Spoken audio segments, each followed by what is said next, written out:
प्रातः क्लास चल रहा था 28/5/1967। रविवार को दूसरे पेज के अंत में बात चल रही थी। तो बाप बरोबर आते हैं और स्थापना भी कराई रही है।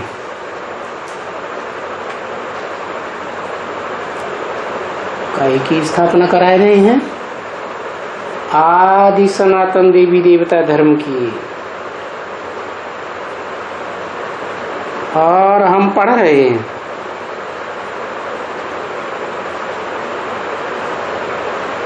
हम बरोबर मनुष्य से देवता बन रहे हैं, दैवी गुण धारण कर रहे हैं।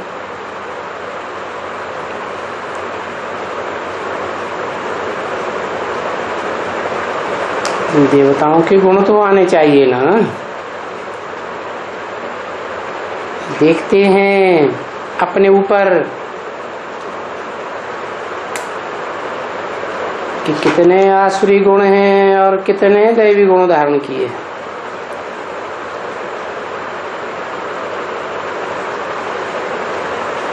तो पूछा,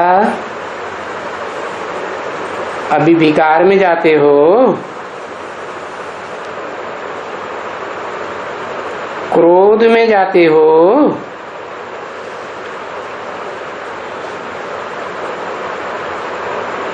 देखो कोई भी क्रोध करते हैं बाबा को चिट्ठी लिख देते हैं, बाबा मेरे से बड़ी भूल हो गई। तो ये चिट्ठी किसको लिखते हैं?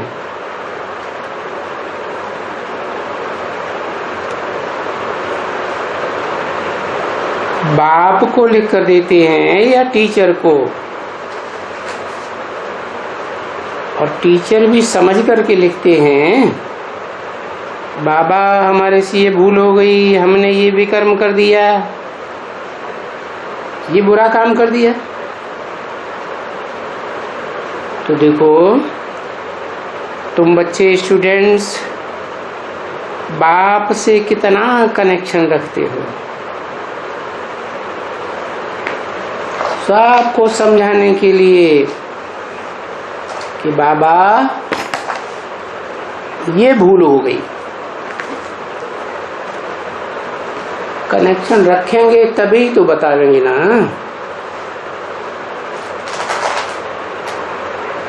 28/5/67 की वाणी का तीसरा पेज। भूल हो गई, हमको क्षमा करना। बाबा कहते क्षमा की तो बात नहीं है।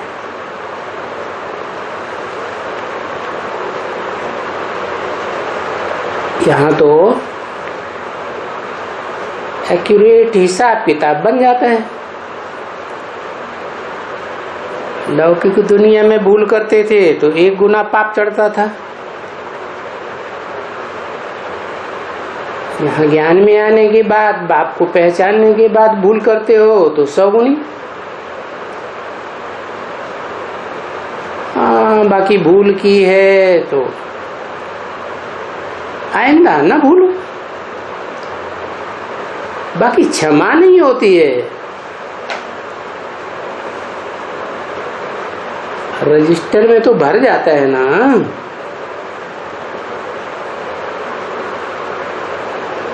कोई सी भूल होती है तो टीचर रजिस्टर में भर देते हैं। बाकी टीचर कोई क्षमा थोड़ी ही करते हैं।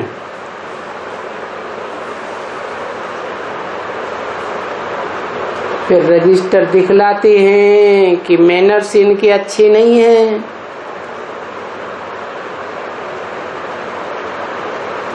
तो बाप भी कहते हैं अभी तुम बच्चे अपने मैनर्स को देखते रहो। इसलिए समझाते रहते हैं कि मीठे बच्चे रोज शाम को आकर के अपना पोता मिल देखो। कोई को दुख तो नहीं दिया, कोई को तंग तो नहीं किया, कोई को यह तो नहीं किया, क्योंकि यहाँ इसी दुनिया में, इसी जन्म में दैवी गुण धारण करना है।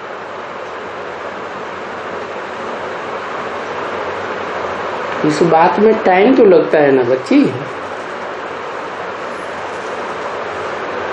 अब देख सकते हो कि कितने समय के आसुरी गुण हैं।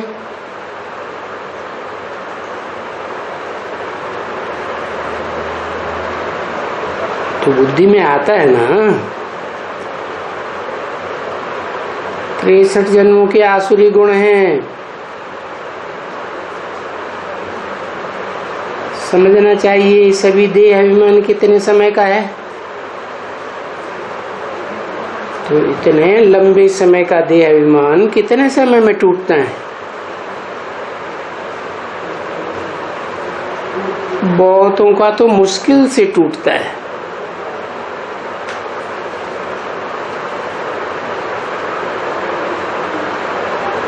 और बहुतों का सहज सहज टूटता है। क्यों? बाप की पहचान है, जो है जैसा है, जिस रूप में पाइट बजाय रहा है उसी रूप में याद करते हैं तो सहज लगता है। नहीं तो बहुतों को मुश्किल। अभी जब देही अभिमानी अपन को समझें, आत्माभिमानी, तब ही बाप में लग जाएगा। अपन को देह समझेंगे तो लब कैसे जाएगा? प्यार जाएगा नहीं। प्यार नहीं जाता है तो बिखरा रहता है।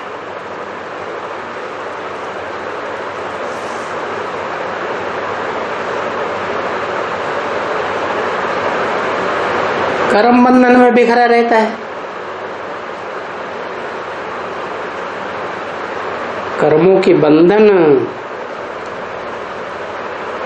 जगह जगह बंध जाते हैं ना।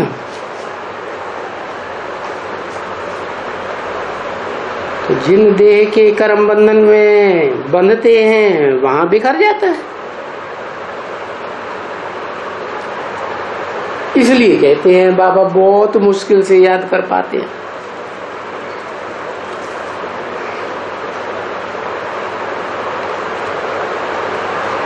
आपकी अब भी बेचारी याद होती नहीं। नहीं तो ये जो भी है ढेर संबंध, खाना, चाचा, काका, ताऊ, उन संबंधों में ही जाते रहते हैं। बुद्धि इनके पिछाड़ी लगी रहती है, उसके पिछाड़ी लगी रहती है। बाबा कहते हैं भले बच्चे, तो जब तक शरीर निर्वाह के लिए शरीर निर्वाह का अर्थ कर्म करना है तब तक तो ये रहना ही है। परंतु ये भी नहीं, उस शरीर निर्वाह के टाइम से भी टाइम निकाल करके पुरुषार्थ करो। और बाबा बहुत अच्छी रीति से समझाते हैं कि भक्ति मार्ग में भी तो देखो टाइम निकालते हैं ना।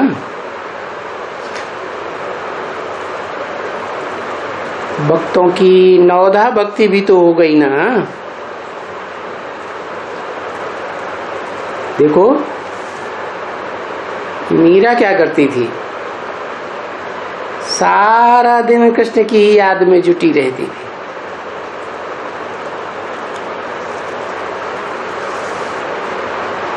तो क्यों याद करती थी? जरूर कृष्ण होकर गए हैं ना,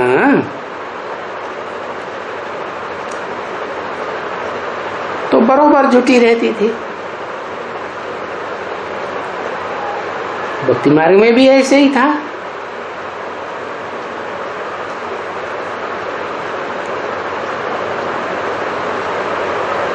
और यहाँ ज्ञान मार्ग में भी ऐसे ही है।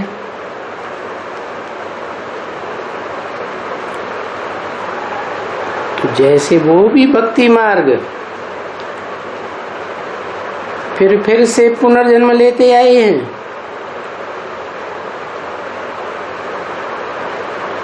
अभी तो तुम जानते हो कि अभी इनको इस छी दुनिया में नफरत आती है, और तुमको तो अच्छी नफरत आती है।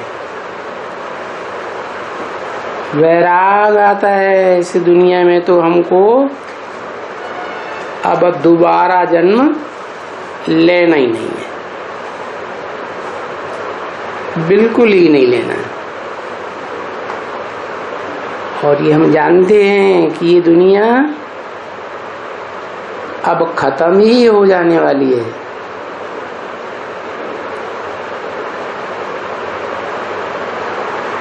तो वैराग क्यों नहीं आना चाहिए?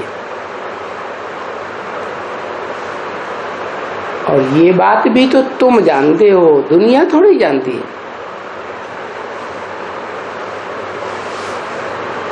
तुम्हारी बुद्धि में सब कुछ है, ऊपर से लेकर के नीचे कलयुग अंत तक सब कुछ है। और ये सारा ज्ञान सारा दिन तुमको, जैसे बाप में ज्ञान है वैसे बच्चों में भी तो ज्ञान आ जाता है ना।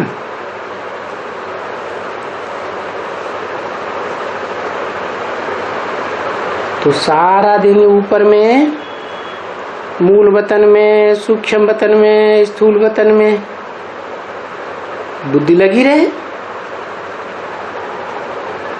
उनके ये 84 जन्म, ये सतयुग, त्रेता, द्वापर, कलयुग,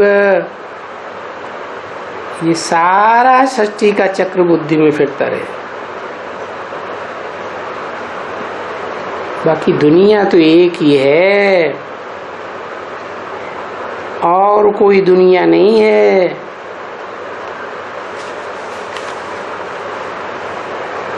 जैसे वो वैज्ञानिक लोग समझते हैं, किसी की बुद्धि में नहीं है।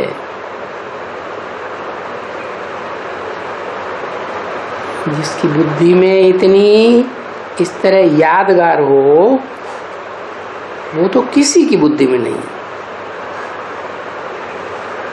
तुम्हारे में भी जो बहुत अच्छे नंबरवार हैं,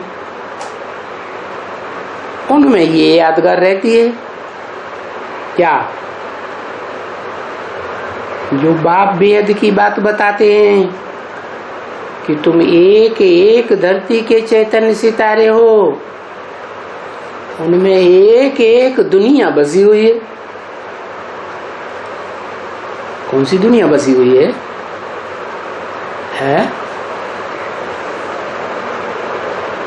अरे जो दुनिया बसी हुई है, इस रिहर्सल के टाइम पर, शूटिंग के टाइम पर तुम जितनी आत्माओं की सेवा करते हो, वो तुम्हारी दुनिया हो गई ना।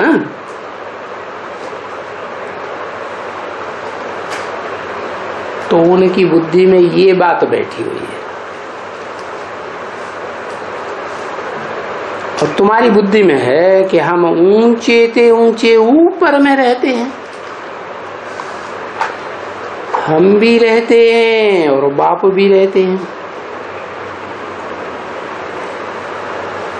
तो जहाँ ऊंचे ते ऊंचे स्थान में बुद्धि रहती है, तो तुम्हारा हुआ ऊंचे से ऊंचा ज्ञान, और जो ऊंचे से ऊंचा है वो ही है पतित पावन। देखो वो है ना। और वो पतित पावन हमको पढ़ाते रहते हैं, वो ही सब बातें पढ़ाते रहते हैं ज्ञान की, और बस तुमको ही पढ़ाते हैं और तुम ही जानते हो, और तो दुनिया में कोई नहीं जानते हैं। तो देखो तुम बच्चे ये पढ़ाई पढ़ते हो, और तुम्हारे लिए स्थापना हो रही है, ये भी समझते हो कि अभी थोड़ी देर ही है। हाँ, कोई मकान बनता है तो देरी तो जरूर लगती है, तो ये भी बुद्धि है कि अभी देरी बहुत है, अभी समय लगेगा स्थापना में, बच्चों को पढ़ाने में समय लगेगा। अभी तो बहुत बच्चे आकर के पढ़ेंगे, है कितने आकर पढ़ेंगे ये पढ़ाई है।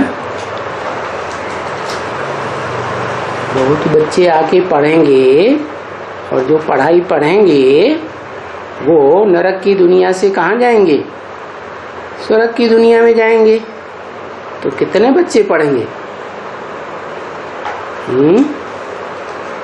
सतयुग आदि से लेकर त्रेता के अंत तक 16,108 प्रिंस प्रिंसेस की संख्या होती है। तो ये तो राजयोग की पढ़ाई पढ़ेंगे ना, आकर के पढ़ेंगे। तो हो बहु देखो यहाँ भी मकान बन रहे हैं,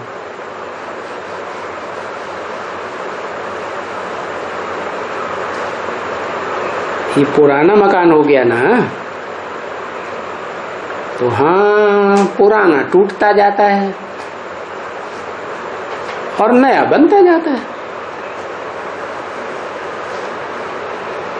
तो कहते रहते हैं ना, अच्छा लगता है ना बच्चे, कहाँ ये बाकी पुरानी टुकड़ी भी टूट जाए, क्योंकि ये पुरानी दुनिया ठीक नहीं लगती है। अभी तो ये हद की बात है, तुम्हारी बुद्धि तो बेहद में रहती है। ये पुरानी छीछी दुनिया, इतने ढेर के ढेर मनुष्य आकर के हुए पड़े हैं,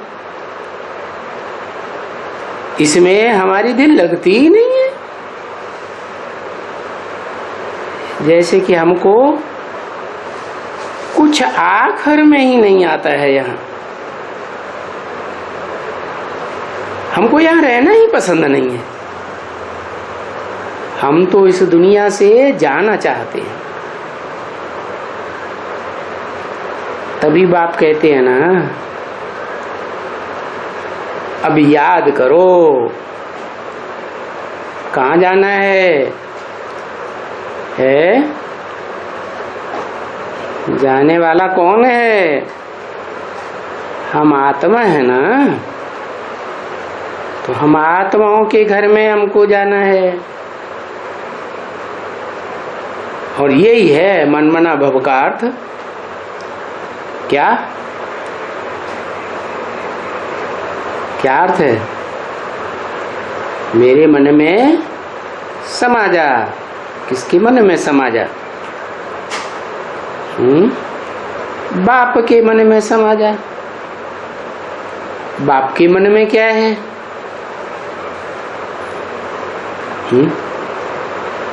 क्या है?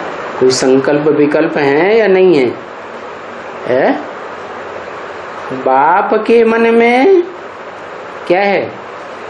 एक शिव बाप, दूसरा न कोई। तो और शिव बाप कहाँ रहता है?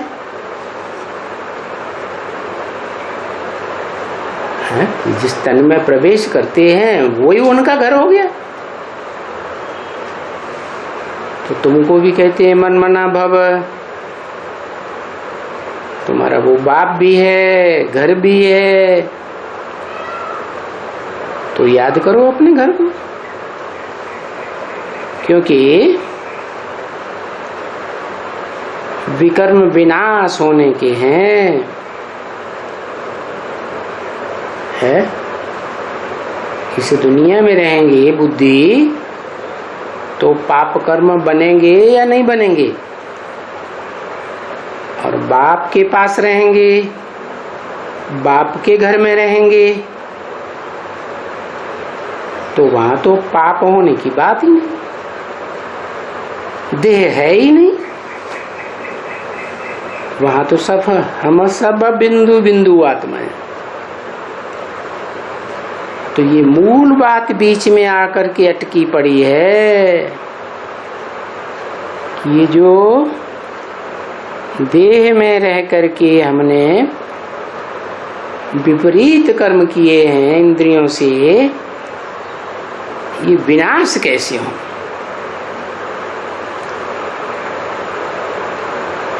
विकर्मों का विनाश नहीं करेंगे तो सजाएं खाएंगे, और सजा भी खानी पड़ेगी और याद से भी भ्रष्ट हो जाएंगे, पद भी भ्रष्ट हो जाएगा, डबल नुकसान। तो देखो कि कितना कितना फुरना किसको किसको लगा है। आत्मा को अभी आकर के फुरना लगा है, अभी, क्योंकि अभी तुम आत्माभिमानी बने हो। जब बिंदु बिंदु आत्माओं का बाप आकर समझाते हैं कि तुम ज्योति बिंदु आत्मा हो, बाप से आत्मा का सारा ज्ञान मिल गया कि हमने कैसे 84 जन्म भोगे हैं। तो देखो अभी आत्मा को फिक्र लगा है ना, आत्मा को फिक्र लगा है कि बाबा आपको हमें याद करना है, तभी तो सभी विकर्म विनाश हो जाएंगे। आप तो सदा कर्म बंधन से न्यारे हो, आपकी याद में रहेंगे तो जैसा संग वैसा रंग हमको भी लगेगा। 28-5-67 की वाणी का चौथा पेज। तो विकर्म विनाश करने के लिए क्या करना है? बाबा की मत पर चलना है। क्या? एक श्रीमत से सदगति और अनेक मनुष्य गुरुओं से दुर्गति, या मनमत से दुर्गति। तो एक की मत पर चलेंगे तो इतना श्रेष्ठ बनेंगे। इतना माने है, जिस एक के द्वारा मत देते हैं वो जितना श्रेष्ठ बनेगा तो हम भी नंबरवार उतने श्रेष्ठ बनेंगे। ये बात भी समझते हैं कि बाबा तो बहुत श्रेष्ठ ते श्रेष्ठ, ऊंचे ते ऊंचा है। श्रेष्ठ ते श्रेष्ठ माने कौन श्रेष्ठ? फिर उससे कौन श्रेष्ठ है? स्वर्ग में देवताएं हैं श्रेष्ठ, 16 कला संपूर्ण। फिर उनसे श्रेष्ठ है संगम युगी स्वर्ग में, जिसे वैकुंठ कहा जाता है। वो है ऊंचे ते ऊंचा धाम। तो ये ज्ञान तुम बच्चों में है, और ऊंचे ते ऊंचा ज्ञान है क्या? सतयुग में, त्रेता में जो जन्म लेंगे देवताएं, उनका ऊंचा ज्ञान होगा तभी तो स्वर्ग में जन्म लेंगे। लेकिन उनसे भी ऊंचा ज्ञान तुम्हारा है। किस प्रकार ऊंचा है? जिस प्रकार ऊंचा है, और जो भी है सो तो तुम जानते हो। दुनिया में तो और कोई जानते ही नहीं है, अभी तुम्हारी बुद्धि में है। सो भी तुम्हारी बुद्धि में तब है जब बाप बैठ करके अभी अच्छी तरह से समझाते। अच्छी तरह से माने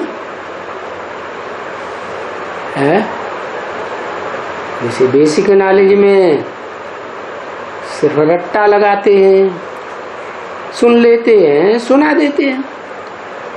लेकिन जब ऊंची पढ़ाई पढ़ते हैं तो उन बातों की गहराई को समझाया जाता है, तो अच्छी तरह से समझाते हैं, बुद्धि में बिठाते हैं।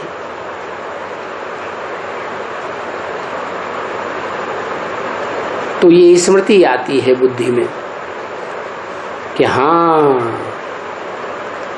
बाबा बाबा हमारा बेहद का बाबा। ये बाबा तो ज्ञान का सागर है,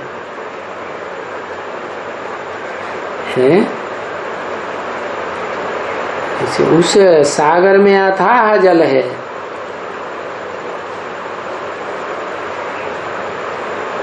ये है ज्ञान सागर,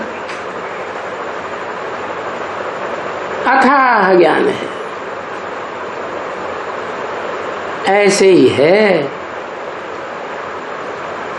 और बाबा आत्मा ही तो है ना,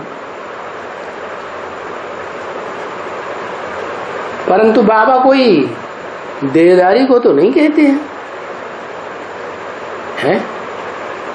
बाबा बाबा जब कहते हैं तो कोई देहधारी को तो नहीं कहते हो, नहीं है। तुम किसको बाबा कहते हो? जिसकी बुद्धि देह में धरी हुई हो उसको कहते हैं देहधारी। तो देखो, ये है तुम्हारी पढ़ाई क्या, कि देह में जो हर समय देह की याद में, देह के संबंधियों पदार्थों की याद में बुद्धि धरी रहती है, उसमें से बुद्धि निकाल करके जो आत्माओं का बाप है और जो देहधारी नहीं है, जिसकी बुद्धि देह में नहीं धरी हुई है, कैसी है? देहधारियों से डिटैच। तो ऐसे बाबा को याद करना। तो देखो, ये है तुम्हारी पढ़ाई। देह में से बुद्धि निकालकर कहाँ ले जाए? विदेही में। है ना ये पढ़ाई? और बाप कहते हैं ये पढ़ाई भी पढ़ो और शरीर निर्वाह के लिए भी अपना ये सब कुछ करो। क्या ये सब कुछ? क्या है? क्या सब कुछ करो? लौकिक दुनिया के धंधे तोरी, अगर ये डायरेक्शन देते हैं कि लौकिक दुनिया के धंधे दूरी करो, तो बात तो कंट्राडिक्टरी पकड़ी जाती है। क्या एक तरफ कहते हैं सब धंधों में है नुकसान सिवाय एक ईश्वरीय धंधे के, तो सब धंधे जब खलास होने वाले हैं, एक ईश्वरीय धंधा ही फायदेमंद रहेगा, तो ये सब कुछ क्यों करो शरीर निर्वाह के लिए? है? बताओ।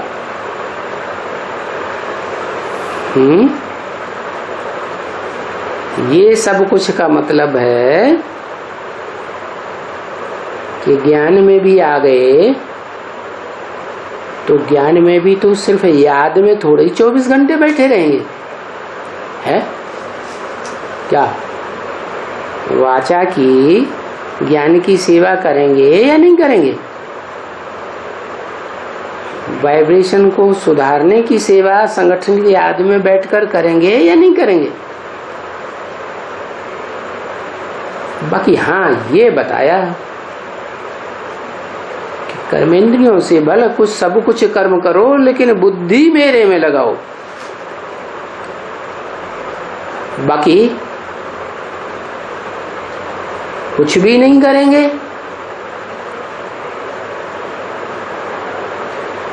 तो कहां से आएगी पेट पूर्ति? है पेट है तो शरीर निर्वाह अर्थ कुछ तो करना पड़े। परंतु जो कुछ भी करते हो वो ट्रस्टी होकर के करो, ये सब कुछ बाप का है। और ये भी जानते हो कि ये सब कुछ खत्म हुआ पड़ा है, सब खलास हो जाएगा, रहेगा तो नहीं ना। तो जैसे ये सब हम बाप को अर्पण कर देते हैं, तो बुद्धि में आवेगा कि हमारा कुछ भी नहीं है, है? ये बोला कि याद में ज्ञान में जो बच्चे चलेंगे वो भूख नहीं मरेंगे, परंतु सेवा करेंगे या नहीं करेंगे? है? और सेवा ही नहीं करेंगे तो फिर क्या होगा? भूख मरेंगे या नहीं मरेंगे? बाकी बुद्धि में रखना है हमारा कुछ भी नहीं है, हमारी तो बाबा ये देह भी नहीं है, ये देह भी अर्पण कर दी। तो ऐसे कहो बाबा हमारी ये देह भी नहीं है, इस देह से भी हमको नफरत हो गई। क्यों है? क्योंकि ये देह कई जन्मों से पाप कर्म करते करते आखिर में ये तमो प्रधान देह मिली है। तो तामसी देह मिली है तो सात्विक कर्म कराएगी या तामसी कर्म कराएगी? है? बार बार तामसी कर्म करने के लिए खींचती है। तो समझना है ये पुरानी सड़ी हुई जूती है, इस सड़ी हुई जूती को अब हमें छोड़ना है। ऐसे याद करते करते हम ये देहबान छोड़ देंगे। तो बच्ची तुम्हारा तो अब सबसे पुरानी दुनिया से मोह टूटता जाता है ना, तो नष्ट हो वो क्या? क्यों कि सबसे मोह नष्ट हुआ पड़ा होगा, कुछ भी याद नहीं आएगा तो बाप सहज याद आएगा। ये सारी दुनिया से मोह नष्ट हो गया तो बुद्धि कहाँ जाएगी? सहज सहज एक बाप की याद में जाएगी। तो मोह जरूर नष्ट होगा ना। अभी बेहद में वैराग्य होता जाता है। उन सन्यासियों का तो हद का वैराग्य है,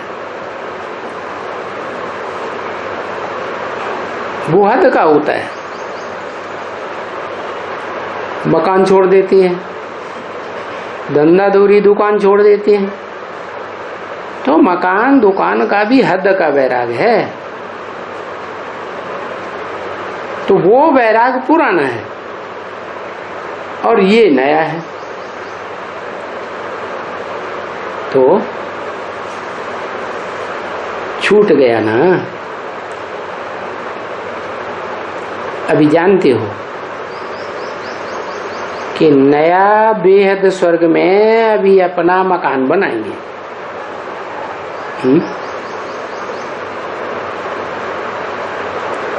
वहां मकान बनेंगे। तो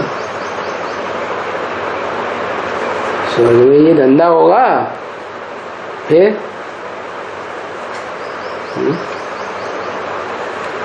मकान बनाएंगे, माना अपना संगठन बनाएंगे। बाकी मकान वगैरह बनाना ये तो प्रकृति का काम होता है। प्रकृति तुम्हारे लिए सब कुछ मुहैया करेगी। तो तुम्हारी जो अच्छे अच्छे बच्चे हैं ना, उनकी आखिर में नहीं आएगी। भले नया मकान भी बाप बनाता होगा तो आखिर में नहीं आएगी, क्योंकि तुम जानते हो ये भी तो सब हद का है ना। और ये पढ़ाई तुम्हारे लिए कोई नई नहीं है। कल्प कल्प तुमने ये पढ़ाई पढ़ी, ये जान गई हो कि ये पढ़ाई तो हम पढ़ते ही आए हैं। तो देखो ये पढ़ाई भी बुद्धि में है कि कल्प कल्प हम पढ़ते आए हैं, ऐसे नहीं कि बुद्धि में नहीं है।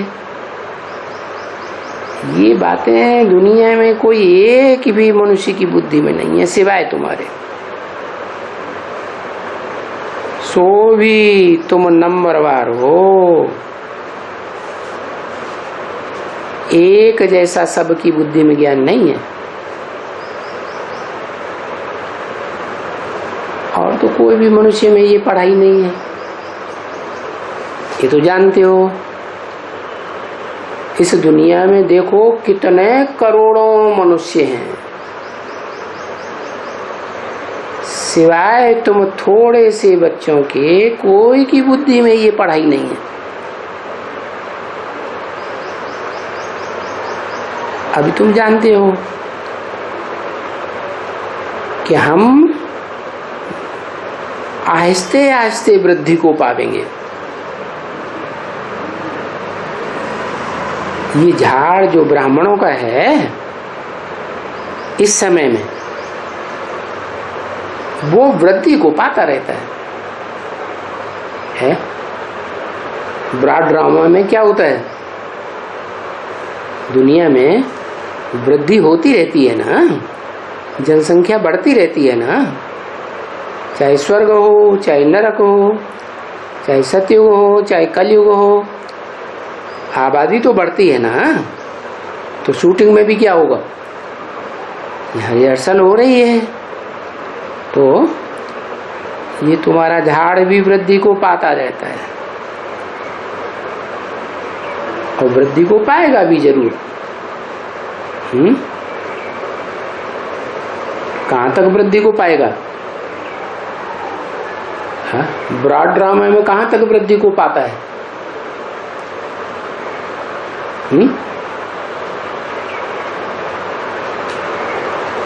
ब्रॉड ड्रामा में झाड़ कहां तक वृद्धि को पाता है? 500, 700, 750 करोड़ हो जाते हैं। इसका मतलब सारी दुनिया को ब्राह्मण बनना पड़े, कितना वृद्धि को पाएगा। क्योंकि ड्रामा के प्लान अनुसार स्थापना तो जरूर होने की ही है। पहले स्थापना तो स्वर्ग की ही होगी। तो देखो, अभी तुम बच्चे वृद्धि को पाते रहते हैं और दिन प्रतिदिन वृद्धि होती रहती है। ये मकान को भी बच्चों के लिए वृद्धि कराते हैं। पता नहीं आगे चल के ये मकान कितना हो जाएगा, कहाँ, माउंट आबू में। अब आगे क्या होता है सो तो देखा जाएगा आगे चलकर। ये भी तो जानते हो कि बरोबर हमारी गवर्नमेंट तो रूहानी है, वो है जिस्मानी गवर्नमेंट। तो उनसे तो जैसे कि हमारा कोई ताल्लुक ही नहीं, बिल्कुल नहीं। वो तो आज नहीं तो कल मरे पड़े हैं।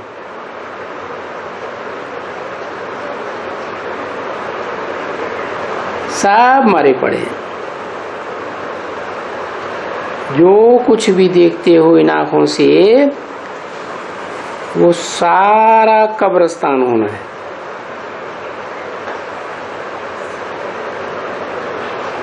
तो ये बात भी तो तुम बच्चे जानते हो ना। इन आंखों से जो कुछ भी देखते हो वो सब खलास हो जाएगा। और जो दिव्य दृष्टि से देखते हैं नई दुनिया, हाँ, उस नई दुनिया ही हमको जाना है। तो जैसे कि हम अभी जो पढ़ाई पढ़ते हैं वो सच्ची पढ़ाई पढ़ते हैं। और ये भी बात तुम बच्चे जानते हो कि हम पढ़ाई कितने जन्मों के लिए पढ़ते हैं। 21 जन्मों के लिए हम पढ़ाई पढ़ते हैं बाप से। ऐसे तो नहीं है कि ऐसे ही हम कोई पढ़ाई पढ़ रहे हैं। ऐसे तो कोई हो भी नहीं सकते हैं। पढ़ाई को तो जरूर धारण करना पड़े, उसको कहते ही है पढ़ाई। तो बच्चों को ये सब कुछ समझा देते हैं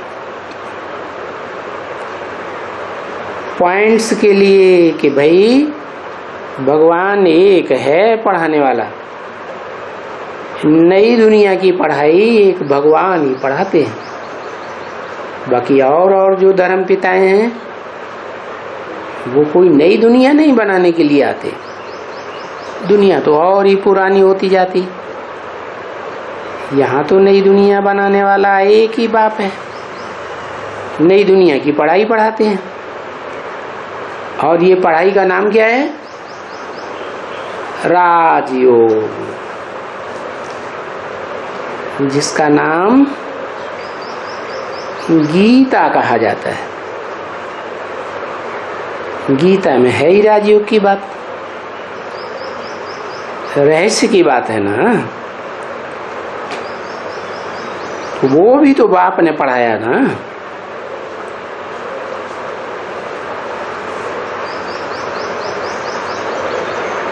उस समय में भी लड़ाई लगी थी।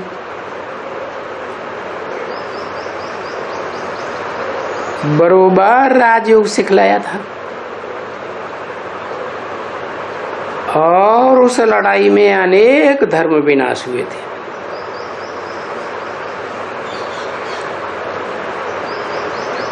इसीलिए तो गीता में कहते हैं सर्वधर्मान परित्यज्य, सब धर्मों को छोड़ दो।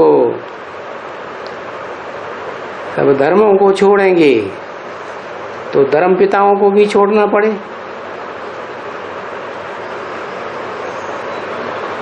सब धर्म खलास हो गए, एक धर्म की स्थापना हुई।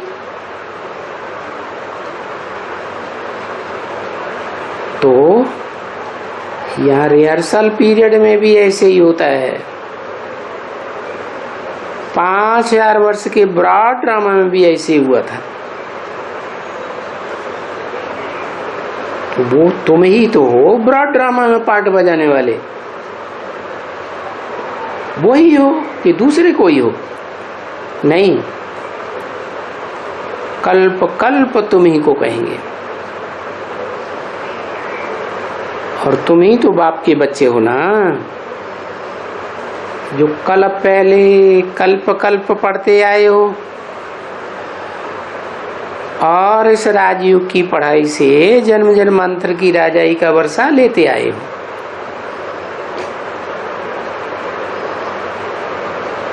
राजाई का वर्षा लेना है तो ये पुरुषार्थ तो अच्छी तरह से करो, हर एक को करना ही है। जैसे दुनिया में पढ़ाई पढ़ते हैं तो ऊंच पद पाते हैं, वो है हद की पढ़ाई, ये है बेहद की पढ़ाई। वो भी स्कूल है, ये भी स्कूल है। उसमें हद की पढ़ाई,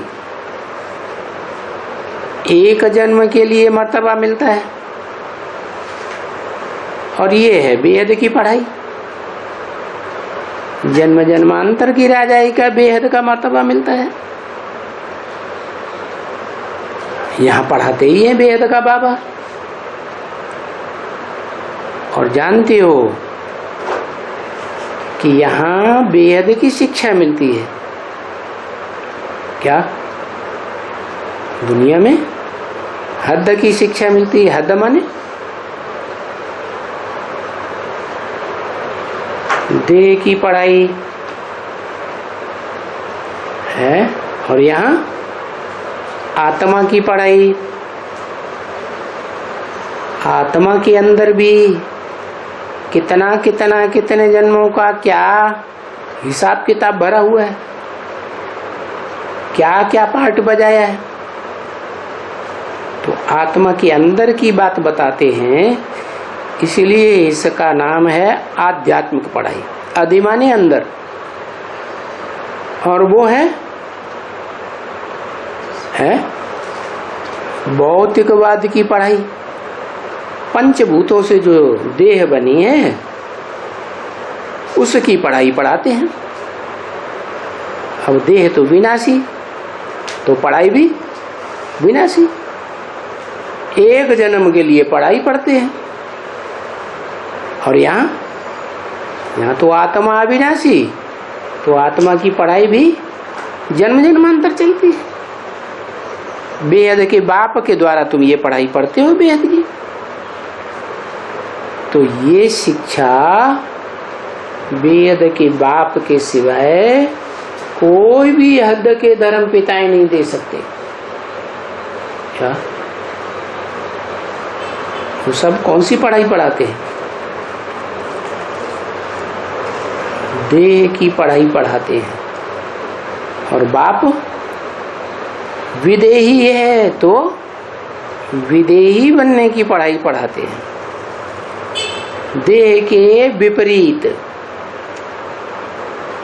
तो ये शिक्षा कोई भी मनुष्य मात्र नहीं दे सकते।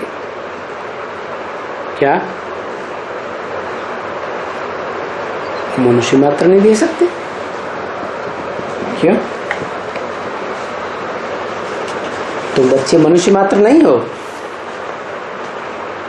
मनुष्यों के अंदर नहीं हो तो शिक्षा नहीं दे सकती है? दे सकते हैं, लेकिन हमको मिली कहाँ से? हमको भी तो देने वाला एक ही बाप है ना।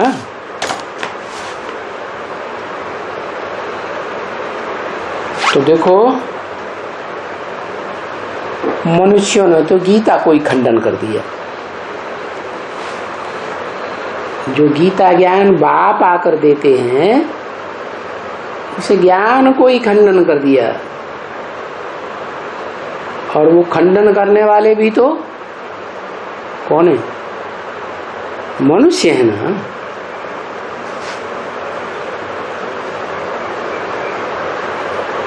तो वो भी तुमको जरूर सिद्ध करके बताना कि पहले पहले नंबर का मनुष्य है। और जो पहले नंबर का मनुष्य है तो पुनर्जन्म भी जास्ती लेंगे, बाद वाले कम जन्म लेंगे, क्योंकि पहले नंबर वाले को सब फॉलो करेंगे ना, तो कम जन्म होते जाएंगे। तो बरोबर पहले वाला सो फिर कहाँ आएगा? सबसे पिछाड़ी में होगा ना। तो वो बात देखो, अच्छी तरह से समझ गए हो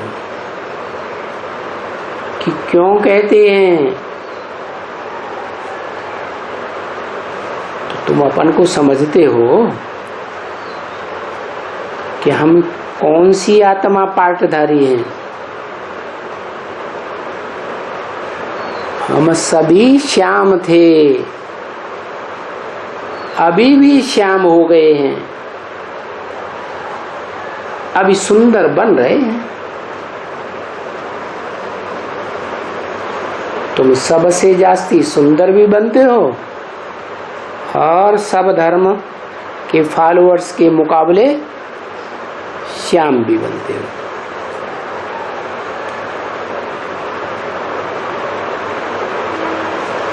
ओम शांति।